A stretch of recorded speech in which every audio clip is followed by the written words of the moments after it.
Bir kralın lakabı neler olabilir? Aslan yürekli Richard, Deli Petro, Muhteşem Süleyman, Korkunç Ivan, Kıllı Bernard. Peki herhangi birisinin lakabı neden Demirbaş olabilir? Kelime anlamı olarak bir yere ya da bir kimsenin üzerine kayıtlı olarak bulunan, yitirilmemesi gereken ve resmi işlerde ya da o işte kullanılan, bir görevliden ötekine teslim edilerek devredilen anlamına geliyor. İsveç Kralı Demirbaş Charles'ı çoğumuz okul kitaplarımızdan anımsıyoruz. 1707 yılında Rusya'ya savaş açtı. Rakibi Büyük Petro'ydu. 2 yıl süren savaşı kaybetti. 18.000 askeri Ruslar tarafından esir alındı. Yanında kalan 2.000 askerle Osmanlı'ya sığındı. Planı 3-5 hafta kalıp topraklarına dönmekti. Ancak tam 5 yıl 3 ay 9 gün boyunca Osmanlı'da ikamet etti. Tüm masrafları için saraya borçlandı. Bütçenin hangi kaleminden karşılanacağı belli olmadığı için Demirbaş olarak kaydedildi. Bulunduğu süre boyunca anti-Rus propaganda yapmaya çalıştı. Başarılı da oldu. Birkaç yıl sonra Prut Savaşı yaşandı. Ruslarla barış yapılmasına rağmen bulunduğu Bender'den çıkartılmak istendi. 1715'te Sultan 3. Ahmet fermanı ile Osmanlı topraklarından dışarı çıkartıldı. 1718'de henüz 30 yaşındayken Frederiksberg Kalesi'ni kuşattığı sırada başından vurularak öldü. Dünyanın en kaliteli çelik üreticisi, 2 Dünya Savaşı'nda da tarafsız kalan sayılı ülkelerden birisi. 1814'ten beri hiçbir aktif çatışmada yer almayan bir ordu. En çok silah ihraç eden 15. ülke. Neden NATO'ya girdi? Ordusunun yapısı ne? Rusya'dan tehdit mi alıyor? Savaş riski içinde mi? Envanteri yeterli mi? Ekonomisi savaş durumu için uygun mu? Hangi silahları üretiyor? İçeriye geçmeden önce kısa bir ricam var. Aboneliğe ek olarak katıl özelliğimiz de aktif durumda. Kanalımıza katılarak üyeler özel ayrıcalıklara erişebilirsiniz. Modern Ordular serimizin bu içeriğinde NATO'nun yeni ülkelerinden İsveç'i ele alacağız. Ben Sinan Bakioğlu. Tetik emniyetini sağladıysanız başlıyoruz.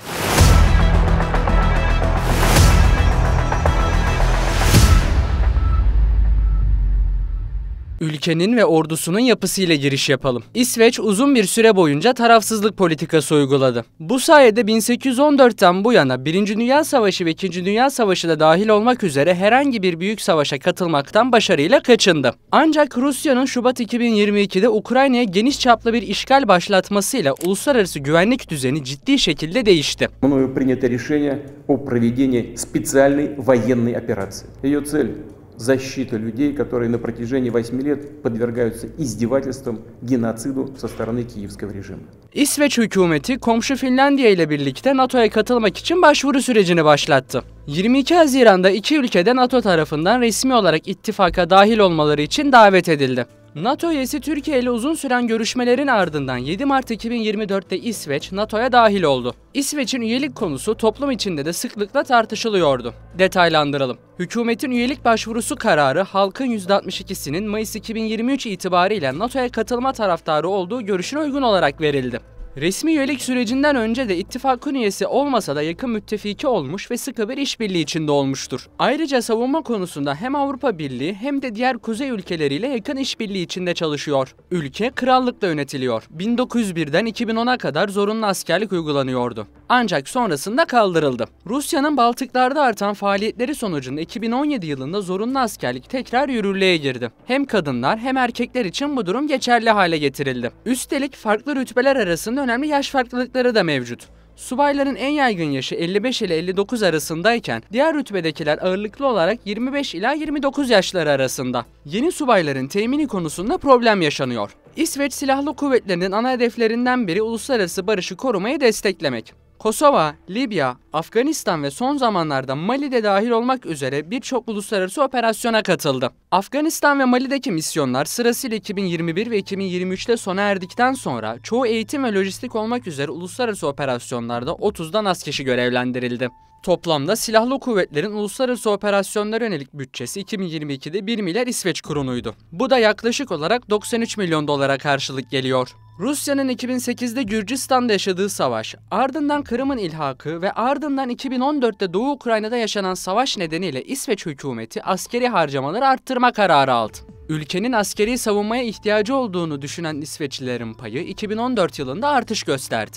2012'de %52 olan evet oranı 2022 yılında %79 olarak ölçüldü. En keskin artış ise 2012 ile 2015 arasında tespit edildi. Çünkü tam bu dönemde Kırım Rusya tarafından ilhak edildi. Aslında kısmen Rusya'nın Baltık Denizi'ndeki artan faaliyetinin bir sonucu olarak askeri harcamaların önümüzdeki yıllarda da artmaya devam etmesi bekleniyor. İsveç Silahlı Kuvvetleri'nin 2022 yılındaki harcamalarının açık ara en büyük payı organizasyonun örgütlenmesi ve geliştirilmesine gitti. Gayri safi yurt içi hasılaya göre savunma harcamaları oranına değinelim. Veriler 2010-2023 arasında derlendi. 2010'da %1.2 seviyesindeyken 2017'ye kadar bu oran %1.1 olarak seyrediyor. 2017 ve 2018'de %1 seviyesine devam ederken 2019'da tekrar %1.1'e yükseliyor. Bundan sonra ise sürekli artış gözlemliyoruz. 2020 ve 2021'de tam kapanmalarla geçen bir dönem olmasına rağmen %0.6'lık ek bir yükseliş söz konusu. Son olarak 2022'de %1.3 ve 2023 için %1.5'lik bütçe ayrımı yapılmış.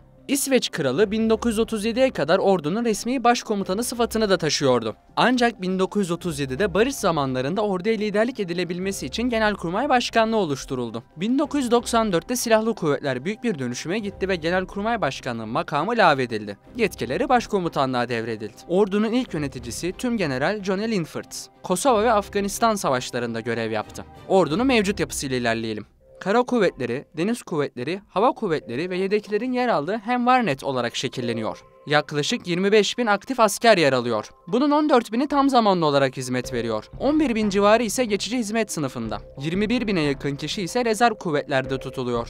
2021'de yapılan açıklamaya göre ordunun toplam mevcudiyetinin 2030 yılına kadar 100.000'e çıkartılması planlanıyor. 2023 yılına göre ordudaki kadın sayısı toplamın %30'u olarak gerçekleşti. Tüm İsveç ordusu 17 alay ve 71 taburdan oluşuyor. Kara kuvvetlerinde 6.000, deniz kuvvetlerinde 2.000, hava kuvvetlerinde ise yaklaşık 2.000 kişinin bulunduğu tahmin ediliyor. Kara kuvvetlerinde kullanılan ekipmanlarla devam edelim. 3 ayrı ana muharebe tankıyla karşılaşıyoruz. Bunlar Stridsvagn 123A, 122A ve 121 kollarıyla yer alıyor. Bir detay verelim. İlgili tanklar İsveç-Alman ortak üretimiyle banttan çıkıyor. Esinlenen tank ise tanıdık bir model. Leopardlardan ilham alınarak tasarlandı. Piyade savaş aracı içinse STRF 9040 modelleri kullanılıyor. Bu ekipman tamamen İsveç üretimi. Lisans hakları da İsveç'e ait. Zırhlı personel taşıyıcılarsa kapı komşusundan tedarik edilmiş. Fin üretimi PATGB'ler tercih ediliyor. Top ve obüslere geçelim. Archer sınıfı kundağı motorlu top kullanılıyor. Üreticisi Bae Systems. Çekilmesi içinse trafikte dayanıklılığıyla tanıdığımız Volvo marka taşıyıcılar kullanılıyor. Glock marka tabancalar İsveçli askerlerin kılıflarında yerini alıyor. Taarruz tüfeği olaraksa AK-4 kullanılıyor. AK-24'ler için de geliştirme süreci devam ediyor. Bunlar Fin üretimi. Asıl ekipman olaraksa AK-5 tercih ediliyor. Keskin nişancı tüfeklerinde ise İsveç'in kendi markalarına ait bir üretim henüz yok. AG-90, PSG-08 ve PSG-90 modeller envanterde. KSP-M94'ler de hafif makineli tüfek olarak kullanılıyor. Kara kuvvetleri tarafından kullanılan hava savunma sistemleriyle devam edelim. Burada İsveç ve Amerika Birleşik Devletleri'nin işbirliklerini göreceğiz. RBS-23 BAMSE, RBS-70 ve RBS-98'ler kullanılıyor. Bunların tamamı İsveç üretimi. RBS-97 ve Liv System 103 Patriot'lar ise Amerikan üretimi olarak karşımıza çıkıyor. Omuzdan ateşlenebilen hava savunma sistemi olarak RBS-70'ler mevcut. Önceden tespit ve imha imkanı olan RBS-23'ler de İsveç'in kritik tesislerini koruyor. LV-RBS-98 veya diğer adıyla Iris-T SLS füzeler ise uygun bataryalar ve kara havacılık araçlarına yüklenerek kullanılabiliyor. Deniz kuvvetlerinin kullandığı ekipmanlara geçelim. Korvetlerle giriş yapalım. Burada karşımıza tek bir markaya ait farklı modeller çıkıyor. Saab şirketi donanma üzerindeki en büyük firma. Göteborg ve Visby sınıfı korvetler kullanılıyor. Ayrıca Lulea model içinse Ar-Ge çalışmaları Saab tarafından yürütülüyor. 2030 yılında 2 adet teslimat planlanıyor. Denizaltılarda da Saab üretimini görüyoruz. Gotland ve Södermanland sınıflarındaki denizaltılar kullanılıyor. Ek olarak Blekinge model içinse Ar-Ge süreci Saab tarafından sürdürülüyor. Planlanan teslimat tarihi 2028 ve 2029 olarak belirtiliyor. Hava kuvvetlerine geçiyoruz. Çok rollü savaş uçağı olarak Saab JAS-39 Gripen kullanılıyor. Nakliye amacıyla ise Lockheed C-130 Herkül, Gulfstream G4 ve G550'ler yer alıyor. Ek olarak Saab 340'lar da kraliyet ailesi ve hükümet üyelerinin transferi için tercih ediliyor. Keşif uçağı olarak da Gulfstream G4'lere ek olarak Saab 340 AVAX'lar mevcut. Bu modeller İsveç'in sinyal istihbarat kapasitesini yükseltiyor. NH-90 helikopterleri çok amaçlı helikopter olarak kullanılıyor.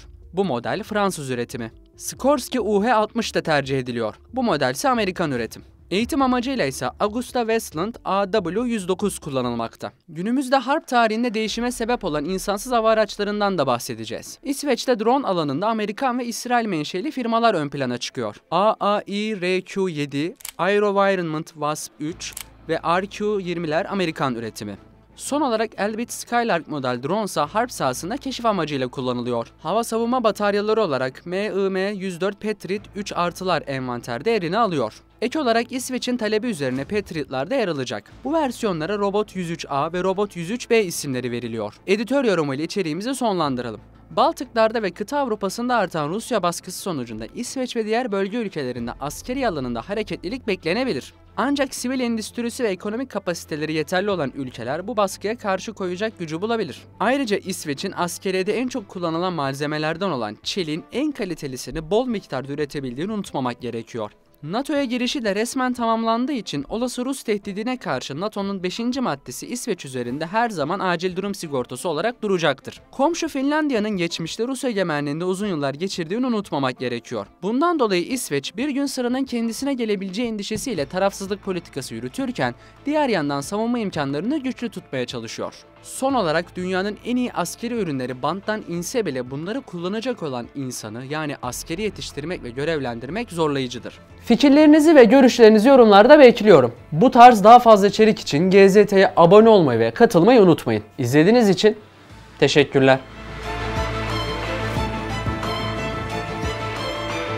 İsveç uzun bir süre boyunca tarafsızlık politikası uyguladı. Bu sayede 1814'ten bu yana 1. Dünya Savaşı ve 2. Dünya Savaşı da dahil olmak üzere herhangi bir büyük savaşa katılmaktan başarıyla kaçındı.